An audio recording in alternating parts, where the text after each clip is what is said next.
muito bem-vindos ao meu canal e nesta oportunidade, como sempre fazemos, sou agradecido a Deus por poder compartilhar com você mais uma porção das Sagradas Escrituras. O texto da nossa reflexão de hoje se encontra no primeiro livro chamado Gênesis, escrito por Moisés.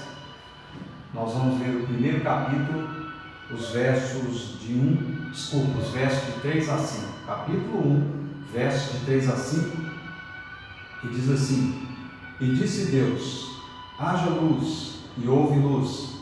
E viu Deus que era boa luz, e fez Deus separação entre a luz e as trevas. E Deus chamou a luz dia, e as trevas chamou noite. E foi a tarde e amanhã o dia primeiro.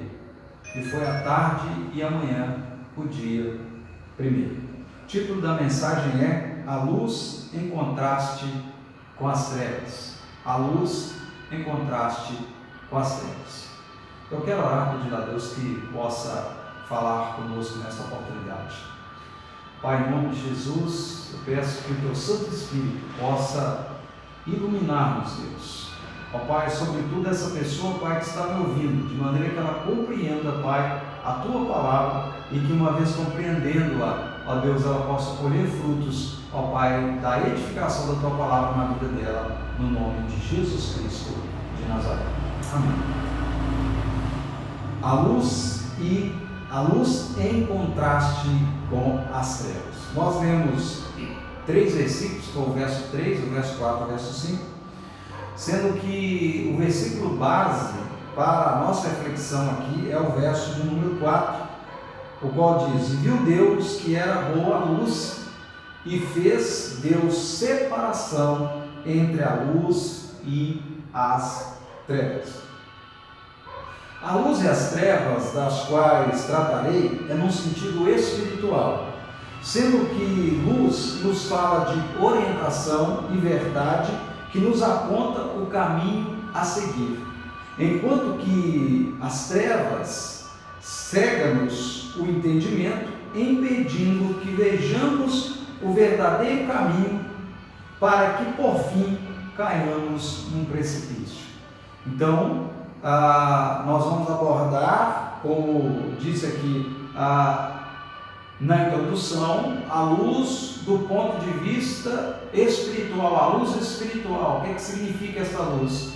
E começamos a perceber pela introdução que essa luz fala de um apontar do caminho correto, um esclarecer do caminho correto, caminho que se deve seguir, o caminho adequado a se seguir, enquanto que as trevas já é algo que tem a proposta de cegar, de obscurecer o entendimento da pessoa, de maneira que essa pessoa, ao invés de seguir um caminho seguro e consequentemente chegar num lugar seguro, ela segue em escuridão, em engano, e consequentemente então o que espera essa pessoa não é outra coisa, ou não são outras coisas senão precipícios. Pois bem, portanto, nós veremos a importância vital da luz para as nossas vidas e a sua incompatibilidade com as trevas. Ou seja, uma importância vital, ou seja, é uma importância que traz vida, que faz de fato diferença na vida da pessoa. Isso é a luz. E a demonstração que tal luz, que essa luz que é vital para nós, ela é incompatível, ela não se coaduna, ela não comunga com as trevas, ela é totalmente oposta e, portanto, totalmente contrastante das trevas. Vamos para o primeiro ponto da nossa meditação: a importância vital da luz. A importância vital da luz. Sem luz não há vida. Essa é uma verdade. Sem luz não há vida. Portanto, sem luz física não há vida física. Por isso, luz física para a vida física. Sem luz espiritual não há vida espiritual. Portanto, luz espiritual para a vida espiritual. No Evangelho de João, no capítulo 1, verso 4, diz assim: Nele quem? Jesus. Quando você olhar os versículos anteriores, você perceberá isso. Nele, Jesus, né, estava a vida, e a vida era a luz dos homens. Nele estava a vida, e a vida era a luz dos homens. Então, a luz de Deus, a revelação da verdade de Deus, né, porque quando fala de revelar, nós temos então o entendimento de tirar o véu. Por isso o livro de Apocalipse, de fato, o nome do significado do Apocalipse é revelação, e revelar é tirar o véu. Então, Deus, pela sua palavra, Ele vem com a proposta, através do operar do Espírito Santo, Ele vem com a proposta de tirar-nos o véu, ou seja, de fazer com que nós vejamos claramente, compreendamos claramente o que é a vida, o significado da vida. E quando nós então olhamos para o que de fato é a vida, o que é a vida? A vida é um dom de Deus, tanto física como espiritual, com a proposta que vivamos para a sua glória. Então o objetivo, o propósito da vida é andar em comunhão com Deus e agradar o coração de Deus e fazer as coisas de conformidade com a vontade de Deus. Portanto, por isso o verso diz que nele estava a vida, e a vida era a luz dos homens. Então a vida era a luz dos homens. Portanto, nós precisamos compreender que a revelação de Deus para nossas vidas, a palavra de Deus, o que a palavra de Deus diz para nós, a nossa fé nesta verdade revelada pela palavra de Deus, pelo Espírito Santo, como eu já disse, a nossa fé nessa verdade é que traz vida para nós, e a negação dessa verdade, a resistência a essa verdade, então faz com que aquela pessoa que está morta em seus pecados e delitos continue morta, continue distanciada.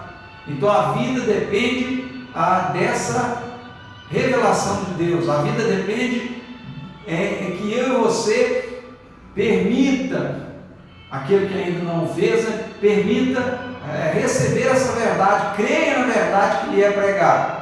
E quando nós cremos essa verdade tem nome e sobrenome, Jesus Cristo, né, o Salvador ungido.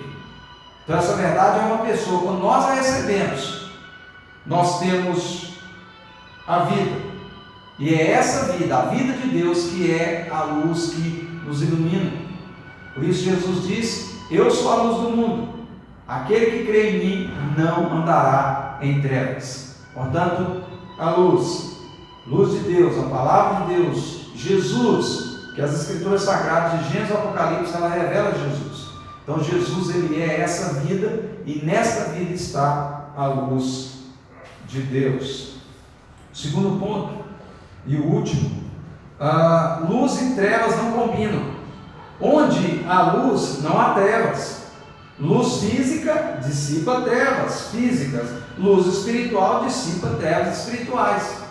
Assim como a luz física traz vida física, é necessária a luz para haver vida, a luz espiritual também traz vida espiritual, é necessária a luz de Deus, né, a pessoa de Jesus na nossa vida, para que tenhamos vida espiritual, tenhamos comunhão com Deus e portanto a vida. Assim também a luz física dissipa as trevas físicas, e a luz espiritual dissipa as trevas espirituais. No verso 5 do mesmo capítulo de João, capítulo 1 que lemos, diz: e a luz resplandece nas trevas, e as trevas não a compreenderam. Em outras traduções fala: não a resistiram. Então significa dizer que quando a luz vem, quando Jesus nos é apresentado, e nós não resistimos a essa verdade, ele dissipa as trevas do engano, ele manda as trevas embora, e então a luz toma conta do ambiente, e essa pessoa agora, ela não vai andar mais em trevas. E nós podemos então entender que não há comunhão, não há como a pessoa querer andar sobre a luz da revelação da palavra de Deus, sobre a direção da palavra de Deus, e ao mesmo tempo dar ouvidos aos intelectuais que nos cercam e que negam a palavra de Deus como a palavra, como verdade absoluta. Os intelectuais que no século da nossa época, não apenas da nossa época, né, mas que há tanto conceitos surgidos em nosso século, como conceitos anteriores que foram tomados como verdade, são defendidos hoje, que vem tentando relativizar a palavra de Deus, quando não a negam na sua totalidade, escolhe aquilo que querem, e outros pontos vêm então a relativizar.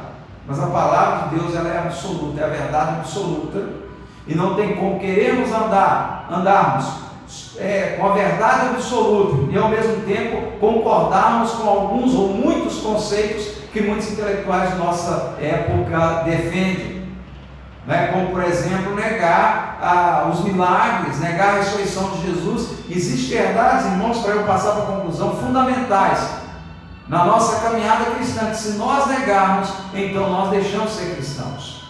Então nós temos que entender que não há consenso entre a luz e as trevas, não há comunhão entre o cálice de Deus e o cálice dos demônios. Portanto, nós precisamos ter ciência disso, de que não há comunhão, e a palavra de Deus, ela está acima de qualquer palavra. Falando do Senhor cálice de toda a terra, assim deve ser para todo aquele que é cristão, que declara sua fé no Senhor Jesus Cristo.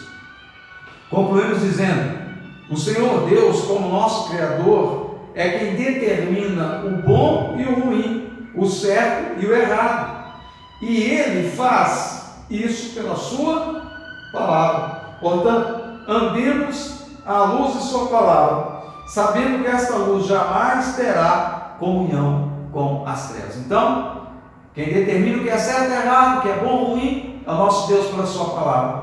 E uma vez dito isso, temos que entender que não há como haver comunhão entre a palavra de Deus e a palavra do mundo que vem entrar em choque com a palavra do Senhor. Pai, em nome de Jesus, eu quero orar por essa pessoa. Ó Deus, bem assim como os seus familiares, pedir que, Senhor, a tua palavra, ela possa trazer, ó Pai, luz ao entendimento dessa pessoa.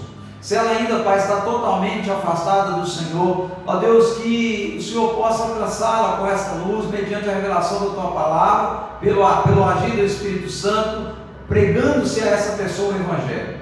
Senhor, se ela já é um cristão, que ela tenha, Pai, hoje um pouco mais de iluminação da parte do Senhor, de maneira que ela consiga enxergar um pouco mais, como está escrito aqui, os justos, Pai, o caminho dos justos é como raiar da aurora, vai brilhando, brilhando, até ser dia perfeito, que possa na vida deste meu irmão e irmã, brilhar um pouco mais, que possa estar um pouco mais intenso na vida dela, neste instante, a palavra do Senhor, de uma maneira especial. Pai, em nome de Jesus, ora também pedindo que o Senhor cura, liberta e restaura vidas, Pai, fazendo cair todas as algemas e todas as prisões do inimigo, no santo e bendito nome de Jesus Cristo de Nazaré. Eu quero pedir a você a gentileza de se inscrever no canal e acionar o sininho das notificações, para que sempre que nós colocarmos vídeos novos na plataforma do YouTube, ele possa informar para você.